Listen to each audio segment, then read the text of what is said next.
Okay, so right now I am putting together a spreadsheet of all the month's deposits and client payments.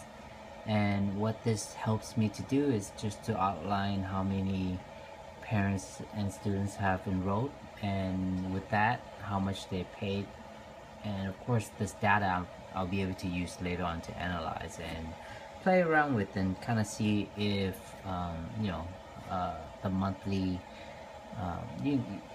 revenue, if you want to be kind of general, but also how much these students are really spending on a monthly basis, and how it increases or decreases according to the months and according to how much marketing is being done that month or how much upsell is being done that month.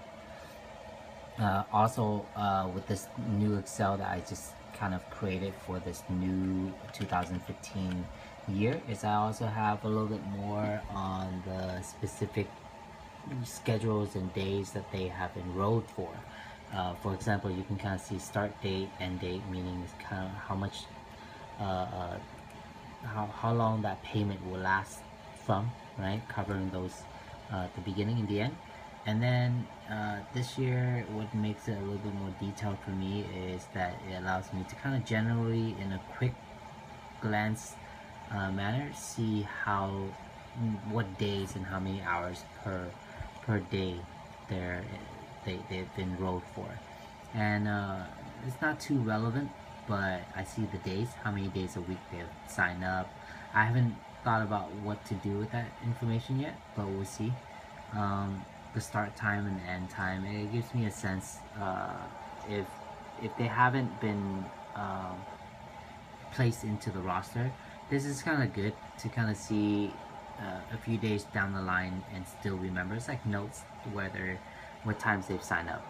Hours per week, it automatically calculates with the formula that's in here. Maybe next time I can show you how the formula looks, and that could be in a more a topic for how to set up an Excel, okay, for a particular business like this.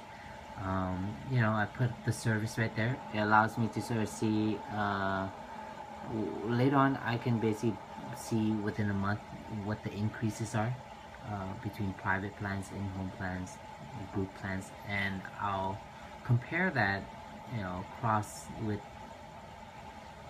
how much marketing is being done, and also what kind of upsells have been implemented and how the tutors are doing versus how I'm doing on a daily basis. So it sort of helps me to measure what's working, what's not, and what are the outcomes. The rates, I like to keep, I create this for this year. Within this whole Excel, I have so much information about one particular student. And with the rates, it helps me to, in conversation, because in so many times before I wrote it down, I sometimes go off the chart and give discounts to particular parents that, for particular reasons, different prices, and they end up having to remind me what rate I've given them, and even at that time I just have to trust them, but I don't want to do that too much where they're in control. So with this, I am able to be a little bit more in control as far as what rate I've given them for that particular month or for that particular day even. Okay. The last one, I left a comment just because there's not much to comment. I really don't want to spend too much time on this Excel, just indicating more information. This is a lot of information to deal with, and I'm not really using all the data right now. But this comment, it's for me to sort of note to myself that for some students, maybe one or two, I still have to drive them to and from, and how much I've charged them. So it's just some information about driving. We might be implementing a driving service where we drive the students to and from school. So that's gonna be something that I'm working on right now. And if you just look at this over here, I'll go over a little bit more detail in a different video, but tonight I am just going over the rosters for week 3 right here. I'm preparing ahead. I'm trying to just go ahead and draft out the roster and see how things look, and it seems very very busy, very complicated next week. I don't have a lot of the tutors lined up either. You know, the tutors, they're kind of empty right there. You know, they're empty here and there. But these other tutors here, I'm not sure if I'm going to keep them, but we'll see. But throughout the whole week, it seems very busy, you know.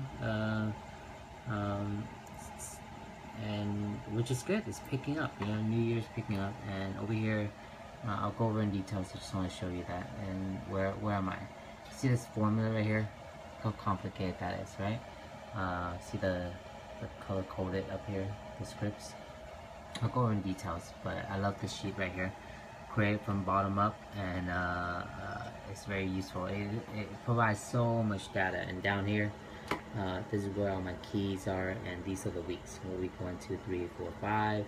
September. This is like a summary of what the payrolls are, you know, according to the tutors that have worked and how much they've made that week, and it sums it up for me within week 1, week 2, week 3, week 4, and 5. Right, allows me to do payroll really quickly at the convenience of basically my own control. So yeah, this is what I am doing today.